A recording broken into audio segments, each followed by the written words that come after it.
So I get a better idea. Raise your hand if you guys actually have a full-time career and you're looking to do real estate like passive to like, because you're bored. Raise your hand if that's you. Okay, raise your hand if you're interested in doing real estate full-time because you don't like your job. Okay, and then raise your hand if you're just looking to dabble in real estate, you don't know much about it, this is your first event. Okay, cool. Has an idea of where we're coming from. So, blah, blah, blah, blah, blah, blah, blah, blah. That was all about me. Here's all about you. So if you guys want to write this down, we're going to give you a couple of sheets of paper to take notes. I like, real estate for me, is a real estate investment lifestyle. So Dominic's going to pass out a couple of papers that you guys can write. To help you. Raise your hand if you already have at least one rental property. Raise your hand high. Cool. Keep your hands high with this. 5 rental properties, 10 rental properties, 20 rental properties, 40 rental properties. All right, cool. So I've got 91 rental properties here in Utah. I have a mix between single family residencies and multi-units. I have one 8-plex. When I first started, I had no strategy. I literally just started buying properties because it was cool in 2004. Actually, really, it wasn't that cool. I just had a property that was a short sell that the borrower was trying to do a refinance at that time. It was an internet lead. I totally remember the scenario. They had what's called a subprime loan or a 228. They should have never been able to buy a house during the time, but they were able to. They made 5 payments, and then they unfortunately started to default. So they wanted to refinance, and they'd already gone so far along that they couldn't. So I ended up buying the property in short sale. It's in Magna, Utah. I bought it for $90,000, which I still own. It's worth about maybe $250,000 now. It's a cool little split level house. So what I want you guys to focus on is the 1, 2, and 3 part. A lot of people who do real estate investing that I chat with on a daily basis are always looking to trying to figure out how to get started. I know that this is a different group. Raise your hand if you guys have ever done a fix and flip before, like you actually bought a property and sold it within 12 months. 3 poor people, okay.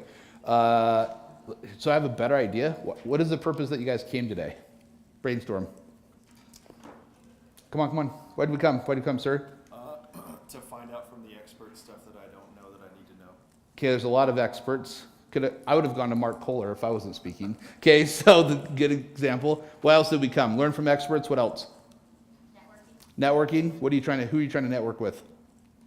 I think just investors and different people in general. Okay, are you looking to network with people to lend money to, or people to do deals with? Okay, cool. What type of deals are you looking for? Usually investments. What type of investments are you looking for? Rehabs. So you're looking to do fix and flips? Cool. Do you already have your own money? Yes. Okay, cool. So could you buy a property within 5 days or less? Yes. Great. Could you buy a property within 3 days or less? Yeah. Cool. If I provided you the right information with a scope of work and a video, could you buy the property without a home inspection, or would you need to have a home inspection? All right, cool. I will connect with you after. Is that good? So I'm qualified. I don't know, right? I can give you what you want. Yeah. I've bought about 130 fix and flips myself.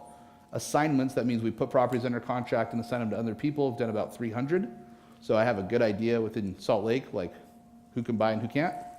Okay? Why else are we here today? Yes, sir. I'm looking at amping up my real estate investments as a path to earlier retirement. Cool. You want to build up more of a passive portfolio so you can retire? Right. Okay, good. Have you determined what your burn rate is? Burn rate is how much you need to live off. You guys want to write that down? What's your burn rate? So we can learn about IRAs, and we can learn about all these tax codes and how to build a rental portfolio, or how to do fix and flips, or how to be a hard money lender, or how to buy insurance and pay the least amount of tax as possible. But we got to know what our monthly nut is. So our burn rate is something that you take into consideration now for you to live, not live eating top ramen like we were in college, or living modestly because we want to, but living. You also got to take into consideration inflation, right? Got to take into consideration inflation, future taxes, different things like that. Okay, let's give one other example why we came today. No one else wants to share? Really? Bueller? Oh, go ahead. Wait. Do you have a headache? Nope. We're doing better today? All right, okay, cool. Okay, go ahead. Just to expand my vision, I think there's a lot of things that I'm just not aware of. Okay. So, yeah, I don't Cool. see behind the curtain. All right, so you want to see Wizard of Oz? Something like that. All right, cool. I have a couple of Wizard of Oz employees. All right, so Good example, this is a real estate investing. You need to consult your tax attorney, CPA advisor, blah, blah, blah, blah. My background is a mortgage lender. I've been a mortgage lender since the end of 2001. I survived the crash. I was very fortunate, started buying properties in 2004. I've done loans in about 45 states on a national basis, primarily focusing with veterans.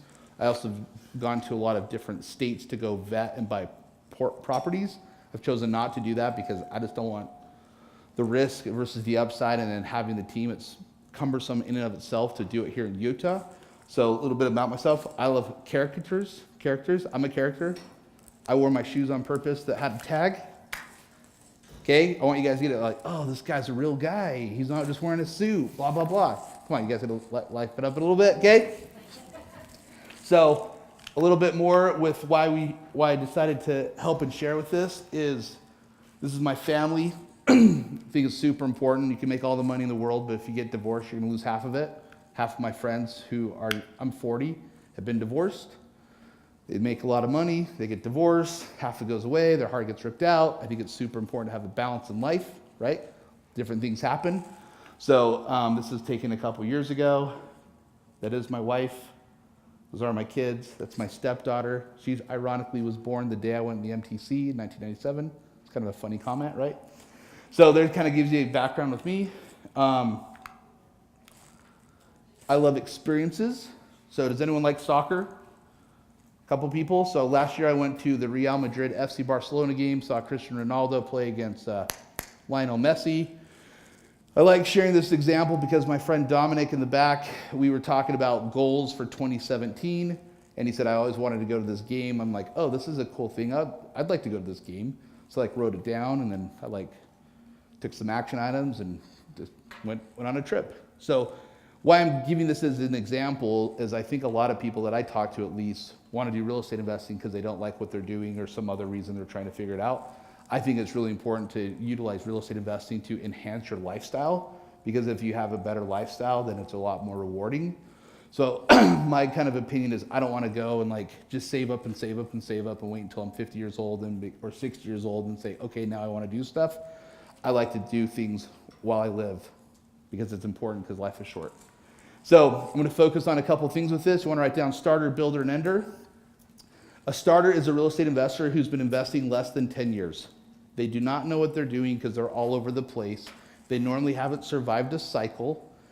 And we just get we just get excited about squirrel, right? Most people who are real estate investors have short attention spans that I notice, where they like to do a lot of different things. That's my style. But your first 10 years is you're establishing a track record.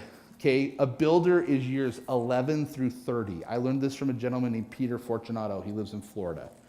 A builder is when you've actually established two different ways of passive income. You're either going to have real estate as rentals or you're going to have cash flowing notes. Okay, so they both generate revenue. So you can have rentals, right? After expenses, operating expenses, management, depreciation, stuff like that. Or you're going to be a cash flow investor that you lend money with notes, right? Does that make sense? So you want to be the bank. On years 31 through 40, you're considered an ender. An ender has two concerns in life: preserving capital because they don't want to lose, and paying the least amount of taxes possible. So if you think about your parents, my parents are 65. My dad is semi-retired. He has about a $3 million real estate portfolio. He makes about a 6% cap rate on that. He can live pretty comfortably, but their insurance premiums and the cost of my mom's health is super expensive. It's about four grand a month. So he's concerned that I got to help him out to generate extra revenue.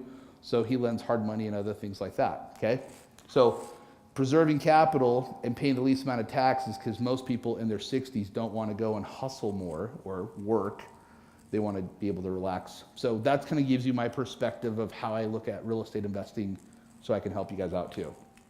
So there's my background with this. So how to start. So number one is long-term planning. So there's 3 questions I like writing this down. The question number 1 is, how much in assets do you want? You guys want to write down? How much in assets do you want? At what age do you want those assets, and what do you want your ROI to be? So how much in assets do you want? At what age, and what do you want your ROI to be? So every time I'm looking at deals or apartments or doing a fix and flip or whatever I'm doing that has to do with real estate, is I've established those goals. So for example, my goal is I want 200 million in assets at the age of 65, earning a 10% rate of return. Now, that doesn't mean everyone else needs to do that. Most people can get 10 million. I already have about 17 million in real estate right now. I'm not a professional speaker that travels the world. I live in South Jordan, Utah, but I love sharing this information because a lot of you guys can learn how to do this yourself. Why I'm giving this as an example, a couple years ago, when I started thinking about, man, I'm gonna build up this portfolio, but I'm gonna pay tons of taxes, right? No one likes writing big checks to the IRS. We wanna learn how to make as much money and keep it. You guys agree?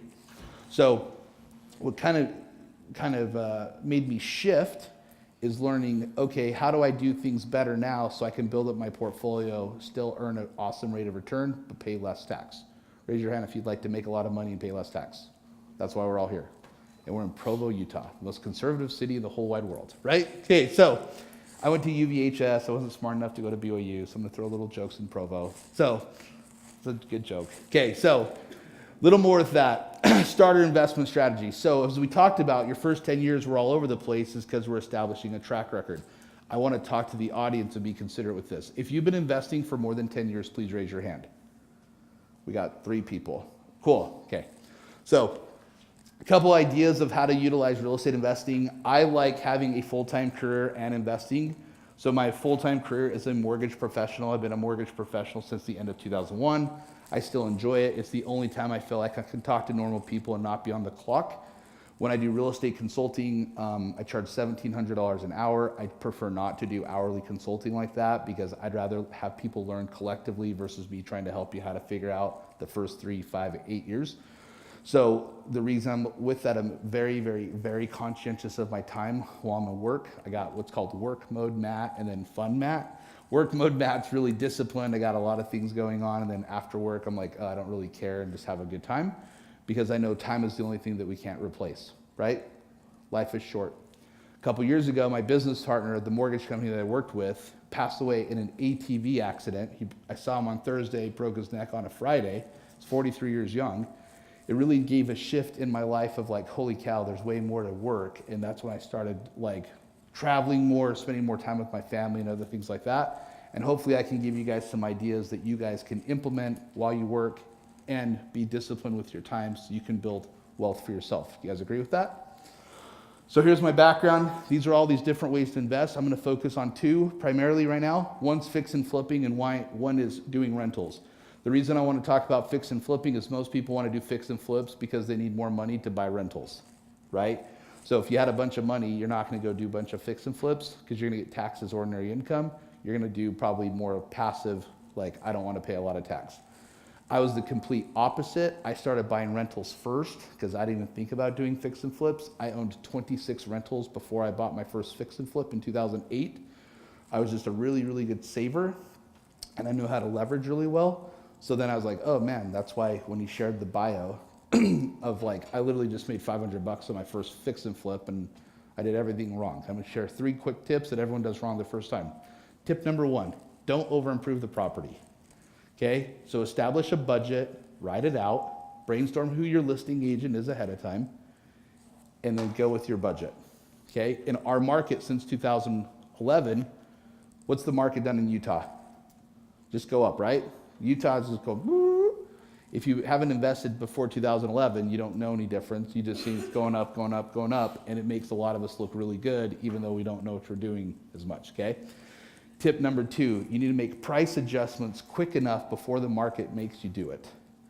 So I thought this spring we would soften more.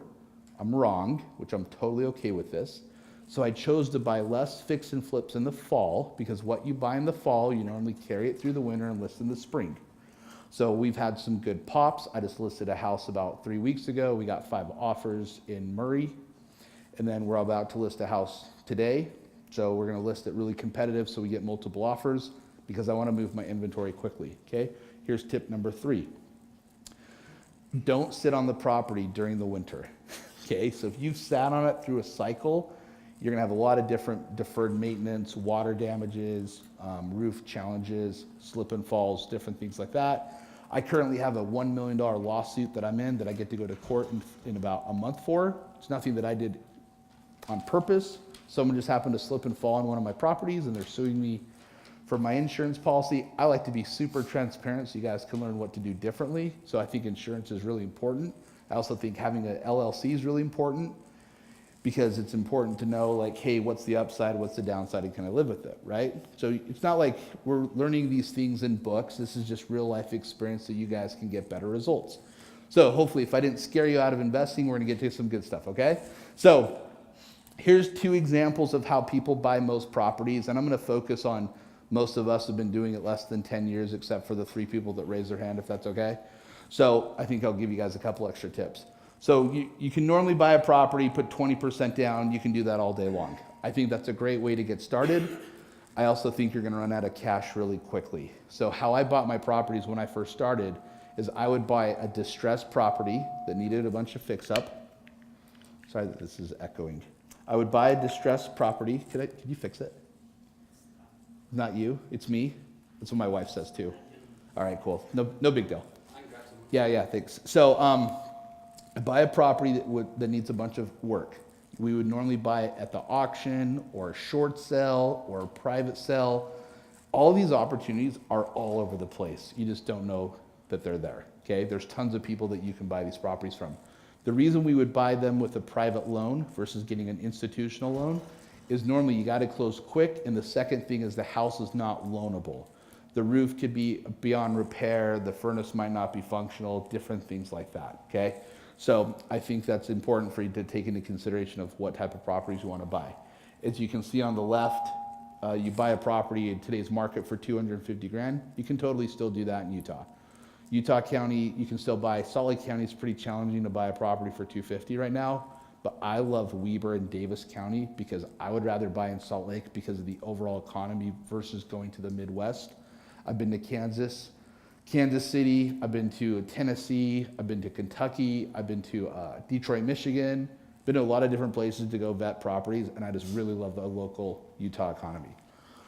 So with this, buy hard money, or you can buy traditional. I'm gonna give you guys some access later that you could watch this in a 2-hour versus a 45-minute presentation, because I wanna try to give you as much information to spark different ideas for you, but these are different ways to buy properties. The starter method is I like buying rentals up front, and I also like buying fix and flips, but before you decide to buy the property, you need to decide which one you're gonna do. Because the improvements you do on a rental are not normally the same improvements you're gonna do on a fix and flip. I personally put nicer products in my rentals because they're rentals. Does that make sense? Like if you have a toilet, this is a great example. We put like really nice toilets in our rentals so they don't plug. Because calling a plumber when they plug is totally a pain in the you know what, right? So I'd rather spend the extra $100, but this is not until I learned like 14 years later saying, oh, I should just spend $100 extra for a nicer toilet versus me having to mess around with that every year, okay? Another example is cabinets in a kitchen. I normally put maple cabinet, maple wood, or oak wood versus a softwood. And you don't know that until you start buying rentals because the doors get beat in and then just the durability of the property.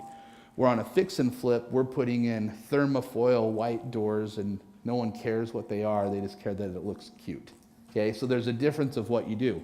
A lot of newer investors who've been only doing this for 4 or 5 years don't know the difference, and they're getting deferred maintenance a lot higher because they're not getting better quality materials. Different example real quick is on exterior properties. So I love before and after properties. This is a property we bought a couple years ago. The reason I like it is I bought it for $90,000. It was on 1048 South 400 East in Salt Lake City. We bought it for 98 and sold it for 315. That is not normal. It was totally needed everything done. I sat on it on a whole year because I was like emotionally over it. I was like, oh, this property sucks. Made like 60 grand, it was pretty good. But what's good is when I first started, over here on the right, that's how we would fix up our rentals, which we totally over improved it because I didn't know any better. But that gives you a good example of like, just like a before and after on a flip. So this is a property that we flipped, okay? So Maximizing flips. A couple of things with this. Your ARV means after repair value. So what that means is, what is the property worth fixed up before you're going to put a bunch of money into it? So ARV is after repair value. You normally take 10% off the top of the ARV, and I'll break this down for you guys real quick so you guys can be like, oh, we got this down. 3% for buyer's agent closing costs, 3% for seller's agent closing costs, 3% for buyer's closing costs. A lot of people got to get paid, and 1% for sellers. So basically 10%, okay? I've audited about 130 of my files, and it's always 10% within like 1 basis point, okay? This is just really good for Utah. You're going to borrow money from other people. It's called OPM, other people's money. The more often you borrow money from other people, your actually rate of return increases because you have less cash out of the deal. So that's a really cool thing that I can share with you guys later. I'll send you some articles to read if you guys would like. I love leveraging other people's money because that means I can make more with my own that I have myself. Personally, I'm looking to make 20% on my money personally. So if I'm putting money into a deal, that's the type of returns I'm getting. When I borrow money from other people, I'm normally paying 6 to 10%.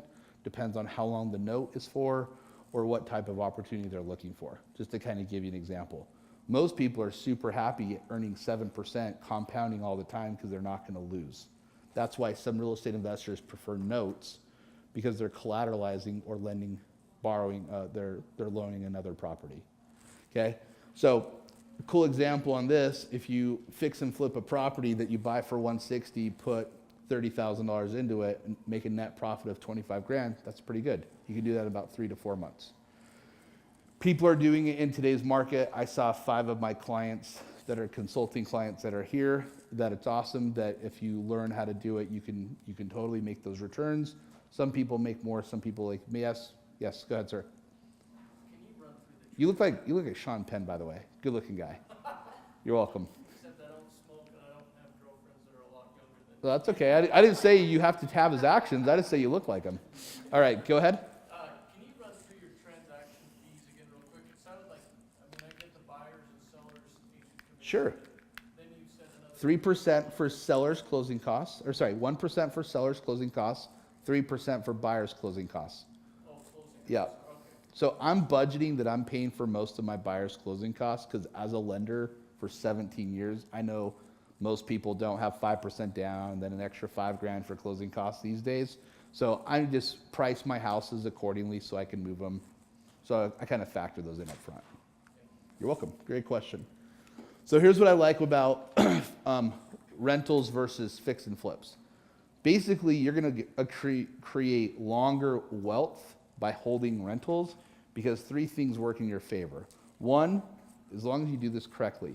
1, normally the market's going to go up on average conservatively 3%. Okay? In Utah, it's been going up 10% the last 7 years. So that's not normal. I'm super excited for it to slow down, because it's going to get a lot of people out of the market. And that'll just provide way more opportunities for me and for you guys too. Okay? Number 2 is, most of the time you're going to have your tenants paying down the mortgage for you, and so paying down the mortgage over time and the properties go up is going to give you some really cool juice or extra money when you need to sell in 10 years. That what you put into the property initially could be like $25,000, $50,000, but then you can make $150,000 10 years later, because as the value goes up and the property gets paid down, that happens. The third thing is monthly cash flow. I personally don't really bank on my monthly cash flow right now. I use the extra money just to buy more real estate, because I'm 40 years old. I'm not looking to retire. I don't think I'll ever retire. I love what I do, and I have an amazing lifestyle that I've been able to work with. With that being said, I think as long as we have income working towards our favor and be able to do cool things, then we can make really good decisions financially, right? So there's the upside. The biggest downside with rentals is property management. The most of the time why people get out is because they're mismanaging the property. So I think it's really important for you guys to vet a qualified property manager. Here's 3 quick questions that I would share with them. It's not on here. Question number 1 is, what do you do to maximize my profit as a investor? Okay, question number 1. What do you do to maximize my profit as an investor? It's a pretty high level question, right? Not what are your fees, not what's your management. is what do you do to maximize my profit as an investor? Okay, question number 2. What does your own portfolio look like? Because those that own properties themselves are going to be way more empathetic to what you're going through, and in my experience, they do a way better job of keeping money in your pocket. Okay, so what does your own portfolio look like? Question number 3, what's your real estate exit strategy? Because if they don't have an exit strategy, they're probably not thinking far enough. So I think you could ask those for other qualified professionals too, real estate agent, mortgage lender, financial planner, different things like that. You just change them a little bit based on what the question is. All right, back to beautiful photos. This is the same house I showed you before. It's really cool. That was a bedroom. We totally changed the whole configuration to make it a kitchen. So that means we had to like pull up the floorboards, run new plumbing underneath. The layout was bad from 1915. I don't know what the pioneers weren't planning back then about today's style, okay? But it gives you a cool example of like, you'll notice right here, we brought the windows up, right? From right here over here. We put a hood in and did a bunch of other cool stuff. So this is obviously not your first or 10th or probably even 40th fix and flip. We did about probably 70 when we'd done this one, maybe 80. So we keep learning on how to do things better, reduce our costs, and also have a better product. Yes? When you were in your starter phase, did you manage the properties yourself, or did you get a property manager? Yeah, great question. The question is, when I was in the starter phase, did I manage the properties myself or did I hire a property manager? So I had 8 rental properties until I hired my first assistant. And I don't think anyone here really knows me. I'm all over the place. Okay, so as I've gotten older, I've gotten more disciplined. So I was a commingling fool. I had receipts all over the place. Like I'm your shoebox investor who has all this shit everywhere. And you're like, here you go, CPA on the 15th day of October. And they're like, who are you? I'm like, I don't know, just help me out, okay? That was totally me for like 5 years. And then as I build up more, I'm like, I got to get more organized for me to be able to do this. So I personally, we manage our own properties. So 91, I think I got 91. And then we manage like 10 other properties for some like really good friends of mine who live out of state now. So great question. I think that I think everyone should manage it a little bit on their own, do some training. And then if you're like, this is not me, if you don't think you're going to be able to follow through on rent and you're going to let them talk you into like not paying for a couple months, give it to someone else. So great question. Here's fix and flips. I love hazardous substances. Meth. So funny story. Has anyone ever gone to jail before? Okay, I did. Okay, so I love telling transparent stories because it's real versus like, nothing ever happens. Okay, so I bought a property that was condemned by the health department for alleged meth in West Valley, Utah, a couple years ago. Okay, so I had a sign on it. So I took not me personally, I've actually still never been in this house. I had my team dispose of all the stuff inside the house. Okay, just take it to the dump. I then tested for meth because it was alleged from the health department. It came back positive. I said, okay, cool. I got to hire a company, paid $4,000, no big deal. They cleaned it up. I then fixed up the property and rented it out. And I bought this property with seller financing with 10 grand out of my pocket. Really cool way to buy real estate, okay? So the health department's like, hi, what did you do with all the stuff that was in the house? Did you properly dispose of it? I'm like, I don't know. That was like 9 months ago. And they're like, well, as the owner, you personally can dispose of it. I'm like, I didn't dispose of it. I've actually never been in the house, which is totally true. She's like, where's all the receipts? I'm like, I don't know. Actually, I do know. They're with my accountant. I'm all over the place. I got a shoebox, okay? So I didn't want to put my contractors under the bus because they disposed of the stuff. So basically, I got prosecuted with a Class C? What's A? No. C felony. It's really cool. Got prosecuted with a Class C felony, and I did a plea in abeyance and did some really cool community services. Good for me. But the reason I'm sharing this with you is we always hear about like all these good things and like it's all hunky-dory. It's really what happened is I did 25 hours of community service, and it was a really good thing because I did a homeless shelter. Helped me get really grounded in Salt Lake. So It's not a big deal. We can always learn from different scenarios. If you guys want to Google me, I think I might have a mugshot. I couldn't find it. So either way, it's a great story because then you're like, yeah, this guy's a transparent guy. So I like doing both rentals and fix and flips because overall you're making the neighborhood better. Like legitimately, it's cool. Today I spoke at 12 o'clock in Sandy. And as we were driving through a neighborhood. I was like, oh, I fixed and flipped that property. And one of the people in the car was like, I remember that in one of your presentations. This is what color it was before. And it's just cool that you're like making the overall economy a better place. And you can make a couple bucks and go to soccer games. Okay, so I like fixing and flipping. I like rentals over fixing and flipping. Now, if you don't have the capital, I understand you need to do both. So we wrote down burn rate. So you guys want to write this down again, burn rate. So your burn rate is what's your monthly nut to live. So I want all of you guys to write down how much you think it costs you to live.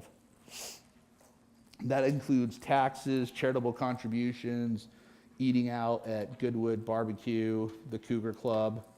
Cougar Club, what's the Cougar? No. The Creamery, is it the Creamery? The Cougar Creamery? Trying to think of all this stuff from a long time ago. Okay, so write down your burn rate. Now, put your monthly burn rate times 12, please.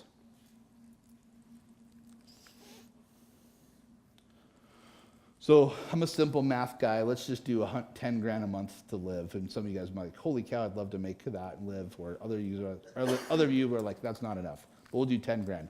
So 10 times 12, 10,000 times 12 is 120,000, right? You should have a burn rate of at least 20 times what you need to live. So 20 times 120,000 is how much? 2.4 million. So for you to live off your assets, you should have 20 times what your burn rate is to retire at a minimum. So let's talk about that. 2.4 million, if you live off 5% on your money, is 120,000. It's not super aggressive, right? You should be able to make at least 5% on your money. Okay, why I'm bringing this up. Remember how I said what are the 3 questions up front? How much do you want in assets, at what age, or what do you want your ROI to be, right? So I've established my financial goals for my own lifestyle, and just because when I hit goals, I get super bored again. I'm like, oh, I hit my goal. I literally like get bored. I'm like, so I gotta keep hitting bigger goals. But I think if you guys can come out of this meeting this afternoon with some action items that you can do, so I establish your burn rate. If you don't know how much it costs for you to live each month, you should probably start budgeting. Not to live frugally, but at least so you know what it's going to cost you to get where you want to go, okay? Different comment with this. We will, for those at the end, we'll email you this. I really reinforce like these financial numbers. So like as you guys can see on your sheet, 1, 2, and 3, before I do any remodel, I ask, hey, how much will this improvement increase my rent? How much will this improvement increase the value of my asset? And then will this improvement increase my rent and the value of my asset? If I get yeses on both, I'm normally going to make that type of improvement in my property. You heard earlier how much I've already spent on fix and flips. Like I literally pulled it up from my controller. I just didn't want to make up numbers. I spent $4.8 million out of my pocket fixing and flipping houses. If I'm giving you suggestions, I've already spent the money, like, just listen to me. Or do it on your own and not get the results you want. There you go, right? Now, on the rentals, I've spent that much money remodeling properties. I don't get that money back. So over time, I've started establishing these questions so then before I put money into projects, I know if it's worth the money or not. If you have a water heater real quick that goes out, you're obviously not going to be like, well, I don't know if I want hot water or not. You're going to make those improvements, but you guys get what I'm saying. Yes, ma'am. Sorry, just the number one question on mine is. Really light? Yeah. Yeah, I know. We talked about it earlier. Steve Bond said because we were not getting paid that we could have little mistakes to make it better. So the first question is, how much does this improvement increase my rent? How much does this improvement increase my rent? The second one is, how much does this improvement increase my value? So how much does the property go up? Putting in a new roof really doesn't increase your rent. You got to have a roof that doesn't leak, okay? Question 3 is, does the improvement increase my rent and my value? If the answers are both yes, then I'm probably going to do that. Spalding concrete is going to give me no increased rent, but it could prohibit a trip and fall, right? Just to give you different examples. I'm not super concerned with trip and falls, but I'm going to go to court about it in a couple months, so I'll let you know how that goes. Okay? So this is a form that you guys can get on my MJ Real Consulting website. Literally, where people are analyzing deals and they write these out, they have awesome results because they go through the homework. Okay? Does anyone like baseball? You guys bored? No? Guess this is okay? All right. I feel like I need a Red Bull. All right, so I love sports analogies. I like baseball. It's small ball, right? You want to get singles, just base hits, base hits, base hits. I think a lot of people who've been investing less than 10 years are still trying to go for the home runs, and your just chances are not as likely to hit home runs versus base hits. So I like building long-term cash flow by building a portfolio. Obviously, there's a gentleman that's speaking. I don't know which speaker he is. He's like a keynote. But he shared last night at the dinner, he's about to close on his 2,000th door, and he has $150 million in real estate. I'm like, yeah, I could learn from that guy. It's just progress, right? It's just the progress with how we want to go. But that's still probably a value add play that people need to take into consideration, okay? So I like base hit real estate investing. So when people bring deals to me, if you guys want to write these questions down real quick, the question is, what can I get it for and what is it worth? So anytime any investor brings any opportunity to me, is what can I get it for and what is it worth? So you could do that for a storage unit, condo complex, strip mall, a fourplex, a duplex.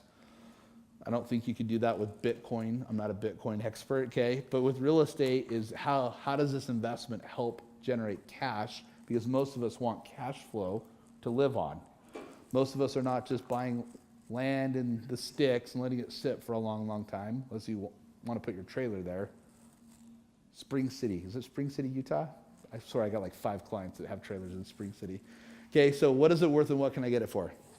When we're analyzing properties, I love the technology. Utah is it's pretty easy for us as consumers who are not real estate professionals to look at the data once you learn how to do it. This is the tax data on a property that we moved last week or last month. Sorry, last year. I had to remember which house it was. Now, I looked at comps. Here's an example of how I look at comps. This is not what's a CMA. This is called a brief report. You guys want to, who's a realtor? I want brief reports, no CMAs. Got it? Big, smiley face, brief report. I like the brief report because I'm more confident in me vetting the data than your manipulation of the CMA. Does that make sense? I want to vet the data. Please send it to me, and then I'll determine what the numbers are. But this is a good version. The other way of looking at it, if you're a hard money lender, this is how you underwrite also. So I'm showing 2 different spectrums. That if you can learn how to analyze comps for 5, 10, 15, 20 years, as you build up a portfolio, you're probably going to lend money to other people, and then you're going to underwrite it yourself. So being an investor being a mortgage lender 17 years and an investor for 15 years, 15 years, don't want to exaggerate. I've looked at a lot of appraisals, so I've been able to determine, hey, where the value's at, right? Obviously, every market's different. You have different dividing lines that you literally have a 20% bump up, depending where it is. Really common in Salt Lake, like Sugar House area, different things like that. Not as common down here, I think. So just different things to take into consideration. Oops, whoa, that was weird. Ooh, I love this one. All right, so here's a good example. These are both split level homes. You guys own a split level home? You literally walk in, go up the stairs, go down the stairs, okay? So this is a split level home. Both has a 2-car attached garage, as you guys can tell. Different format, both has a fireplace. Let's say they're across the street from each other. Property A is 1,400 square feet on the main floor, 600 square feet in the basement. It's a total of 2,000 square feet. Do we agree? All right, cool. UVHS high school math. Okay, property B is 1,000 square feet on the main floor and 1,000 square feet in the basement, 2,000 square feet, right? Let's say they're the same year built. Which one do you think is worth more, property A or property B? If you think property A is worth more, raise your hand. If you think property B is worth more, raise your hand. Holy cow. If you're not going to raise your hand, don't raise your hand. All right, cool. What was this? No. She knows. Like oh, don't pick me. All right, cool. She's like, you already talked to me earlier. I don't want any more attention. No, I got you. Okay, A has what's called gross living area. This is a huge difference that most people don't know. The gross living area is the square footage above grade. When you're looking at an appraisal, that will comp or determine the values. Most realtors do not know this. They're just pulling total comps and they're going off, what's the price per square foot? The gross living area makes a huge difference of values. There are people that will bring me deals because they don't know this, and they might have property A house, but giving me property B comps. And I'll be like, yeah, you're right. The value's only 320 where it's really 360. So I'm not going to tell them, hey, it's 360. Sell it to me for more. I'm like, yeah, that's cool. Yeah, you're right. Right. All right, cool. So this is a good example of knowing what your numbers are based on improvements, okay? So how do I increase my value? Here's 3 simple ways. Paint strategically. Painting strategically means don't do what is super trendy. Do what's very thoughtful. I like 2-tone paint jobs on all my properties. 2-tone means the ceiling and the walls one color, base, case, and doors a separate color. I paint all my rentals the same freaking color. It's called Desert Fawn. Since 2007, I got a bunch of real estate investors who copy me, which I love it because it's like, oh, that means you learned that from Matt Atkinson because no one else does Desert Fawn in Utah. But what's easy is you have turnover with your rent. It's way easier to touch up the paint and then just move your inventory way quicker, okay? Long-term kitchen planning. Why I called it long-term kitchen planning is what's trendy now is not going to be trendy in 10 years, right? So what we try to do on our rentals is make what makes the most sense functionality-wise, and then also in 10 to 15 years when we sell it, we might just paint the cabinets or do something else like that, okay? And then modern bathroom trends, like we got tile that's like this way, right, on the walls, going up and down. It's kind of weird. It's cool right now because it says it's cool. Then you have these weird strips. Like, we just want to put nice, basic stuff in, so in 10 years, you're not like, oh, that was the 2019 Sears model that went out of business because Sears went out of business. You know what I mean? That was bad. Is Sears out of business? They got bought back. They got bought back? Or he's trying to. Oh, okay. All right. Either way. I don't watch a lot of TV, so I'm trying to think of Sears. Okay. So those are some good things to take into consideration also on your fix and flips. Okay? So, oh man, I got to go back to this photo. This photo is awesome. So I bought this from a realtor, which was in a pocket listing. A pocket listing means that he or she wants to double-side the commission. Happy to have realtors double-side commissions. We love doing that. Okay? So, can you believe 2 people lived in the house like that? They lived in an owner-occupied, not rentals. It's crazy, huh? There was feces everywhere, unfortunately. They plugged the toilets. It was a senior citizen mom and her handicapped daughter. So we bought it from the realtor. We refinished the cabinets. We put new granite on. We extended the cabinet over here, put some new laminate in, some new lights in. You guys can tell with the microwave. What I would have done different here is I would have actually just popped that cabinet up to have it be what's called staggered. I would have done that different, so I spent $150, and after I was like, oh, I should have just made it staggered. Didn't think about it. I'm sharing these little tips of things you learn over time. But what's cool is when we sold the property, I never post before and after photos on current listings. Okay? We do it after like a year. All right. So, but it's cool because you're making the property way better, right? And this is in West Jordan, Utah. So a good way that you can increase value for you guys that are investing in real estate is adding square footage or changing the configuration of the property.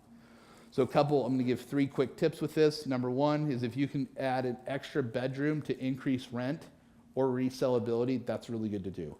Number 2, if you can make the bathroom from like a half a bath to a 3/4 bath or a full bath, and it doesn't cost you an arm and a leg, that's probably pretty good to do. Because the longer you have the tenants that stay in the property, the more money you're going to make. Every time we turn a tenant over, based on 2018 numbers, it costs us $3,100. So take the crappy tenants who beat the hell out of the house, and the tenants are like, whoa, this one's amazing. This college student that lived in our basement said heavenly. I was trying to throw the BYU stuff in there, okay? Those are just kind of gives an example of like the difference, okay? So adding on, second thing, so adding an extra bedroom, making the configuration better for the bathroom, adding on, right? The third thing is making the floor plan more functional. Now that does not mean I'm blowing out all the walls, because that's really cool. You got to be strategic with what you're doing and think about, do I need to bring a structural engineer in? No, yes, different things like that, because I don't want to just spend money for fun on real estate. I'm cool to spend money for fun, but not for other stuff, okay? Builder, kind of tie this all in together. So builder, think about this. If you've been investing for 10, 15, 20 years, you're going to know a lot of this. You're going to do tax planning, other different things in your life. I think a quick comment or compliment with this event is all of you guys should max fund your Roth IRAs as often or as much as possible. Is anyone here under 30? We've got a bunch. Under 25? Whoa, I'm going to keep you two up. Ready? You guys brothers? You guys are like both good looking guys. Yeah, okay, 25? Are you 24? 23? 22? 21? You're 20? Are you 5? Okay, all right, cool. Okay, good. So write this down, you two, and everyone else. Roth IRAs, max fund for 10 years. How much will you have in 30 years? Want to write that down? You don't have to tell me. This is a good exercise. I have Roth IRAs for my kids. They're 8 and 5. We started using them when they were born. My kids are going to love me when they're older, because we're putting in money now, and it's just growing and growing and growing, and then we'll stop, and then it'll just grow some more. You can buy real estate doing it also, which is really, really cool. It's a different class, different style, different things like that, okay? So this is another form that we're going to, we'll email you guys if you guys would like, but every time before I buy a property, I like questions in threes for some reason. A lot of trading that I've gone to, they always do questions in threes. Is how does this investment assist my short-term goals?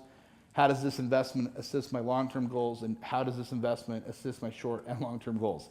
I like writing things out to get the results I want to get. Does that make sense? When I showed you guys the photo of the soccer game, got an idea, wrote out I wanted to go, why I wanted to go, 3 action items. I wrote out the action items I needed to do, and then like a week later, we're like, cool, we're going to a soccer game, right? Like that's how life should be if we can create it for ourselves. If you'll notice on the bottom, it has how much do you want in assets at what age and what do you want your ROI to be, because each time I'm buying or selling real estate, I got to make sure it's checking the boxes of what my long-term goals are, right? It's part of planning. Okay. So I'm going to tie this in, wrap up in a couple minutes.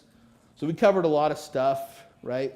Covered fixing and flipping, buying and holding. We identified most of you guys in here are wanting to build a passive portfolio to complement. You're not looking to necessarily quit your job. I'll give you guys access so you guys can watch this condensed version for 2 hours. There's a class called Buy and Hold and versus Fix and Flip. That's an actual hour long that just covers that. Then there's another class of how to turn 15,000 into 200,000. It gives an example of fixing and flipping and buying and holding. By raise of hands, who would want to be able to watch that later on their own? All right, cool. Dominic, here's what we'll do then. We're going to just pass out a quick survey that if you guys want to chat later. I just wanted to keep open-ended questions for 7 minutes of general stuff or ideas or impressions you guys got, shotgun style. Who has questions or feedback? Yes, sir. That's okay. Since I bought my first property in 2004. Okay. I've been a mortgage lender since the end of 2001. Are you still in mortgage lending? Yeah, I enjoy it. I got a team of 5 people that work with me that help support my production. Good question. Yes? Yeah, you talked about borrowing at the 6 to 10% rate for some of the properties that you buy personally. Yeah. Like, since you're kind of a mortgage lender as well, and you know all about the capital aspects of it, I'm just curious to hear where you go to get that capital funding. Cool. So the question is where do I get capital funding for 6 to 10%? Is that cool? Yeah. So most of them are personal relationships based on me being involved with those organizations that he shared earlier. So I would say a lot of people now just approach me because I have established a track record, and either people like me or they prefer other people.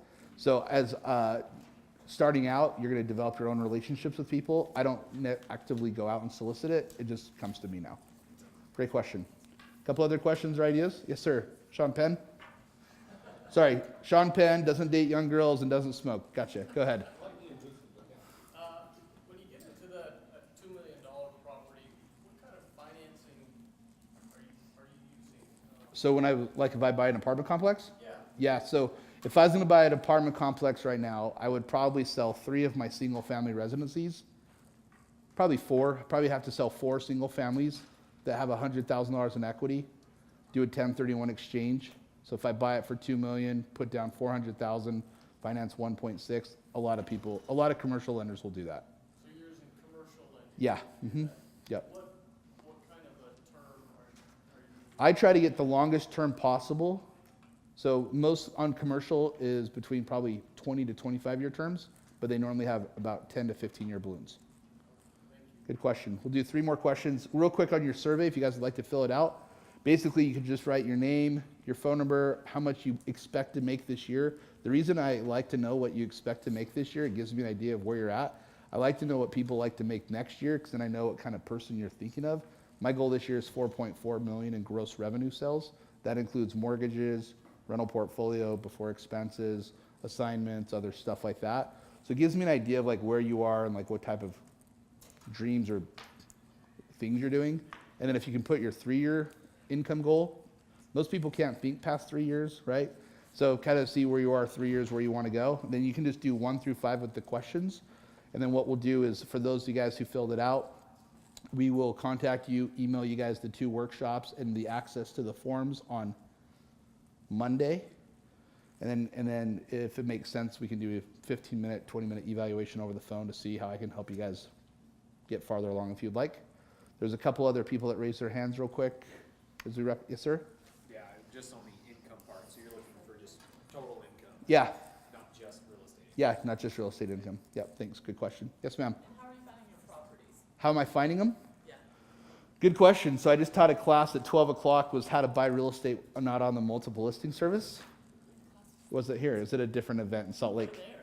Well, you can learn more of where I different talk on topics. So I'm 3. agent and I have access to the MLS. Oh, okay. And the struggle is finding ones that are good for rentals. So if you wanted to, how would you find business now? Besides MLS, yeah. That's my question. Okay, how long have you been a realtor for? Like 2 months. Okay, so you got 2 months of experience. Who do you work with? Presidio. Cool. Real estate. Okay, cool. Does your broker have a lot of income properties? No. Okay, does anyone in your office have a lot of income properties?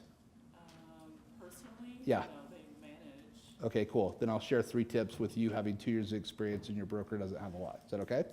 Okay, number 1 is I call property managers. I'm sharing this with everyone. A lot of property managers have inventory. Here's the question you'd ask them. Would you be interested in selling a property where you could keep the management and make a fee commission for me to be the buyer? You like that one? Would you be interested in selling a property where you keep the management and you earn in a commission from me as the buyer? Because a lot of property managers have burned out landlords. Number 2 is I would start going to the REIA meetings. We'll email that to you on Monday if you fill it out. I'm part of the UB REIA. Awesome. Just that. Are you showing up? Yeah. Have I ever met you before? I don't think I've only been in 2 months. Oh, okay. Well, those are the 2 months I wasn't there then. Maybe kind of took Carrabba's, you know. Oh, you're going to the luncheon. You got to go to the night meeting. Okay, cool. The third one, so REIA meetings, property management, and the third one, this was me effectively, I would call KSL. I would develop prospecting skills. KSL landlords, and buy the properties from them. KSL landlords. Yeah, KSL. You guys know what KSL is? Yeah, Rentler, KSL. I was thinking like No, Craigslist. no. Craigslist, KSL. That is correct. Is it? So most landlords, are you open to having similar cash flow without the headaches of management and maintenance? You guys want to write that down? Would you like to have similar cash flow without the headaches of maintenance and management? Do I have 1 minute left? Yeah, can you wrap it up in one? Yeah, of course. you like the Vanna White of the seminar? Fantastic. Okay, cool. So, I think there was one more. Is that helpful? They gave you 3 tips? Okay, cool. Don't want to give you more than 3 because we won't do them. Okay? I like 3s. Okay, last tip of the day. You ready? You guys all had time to fill out your form? You guys all had time to write down the questions on assets? You guys flip this over real quick. I'm going to share this. Independently on my own, I just printed 500 of these for this month. I do a bus tour once a year that I go and look at real estate. It's already halfway full. It's in May. If you guys want to jump on it, there's on the website. But what you guys can do in closing is I would invite you to invite 3 people to meet with FIG about how you can work with them as real estate investors, because they are super legit. And I've been watching Steve for about 7 years. So if you guys are newer or you're already established, you guys can just give a referral to FIG. That's an awesome way that you can, because when you bring your friends along, then you'll make more progress because you guys will learn together. And then you guys build portfolios and go on trips and other stuff like that. In 5 or 10 years, you're like, I'm so glad you got me along, because I got most of my friends involved with real estate investing. We have a pretty fun lifestyle. So you guys want to pass in your eval inside? I appreciate your time. I want to stay on schedule, and thank you very much, and hope you guys have an amazing weekend. Go Jazz. Thank you very much. Round of applause for everyone else for being here.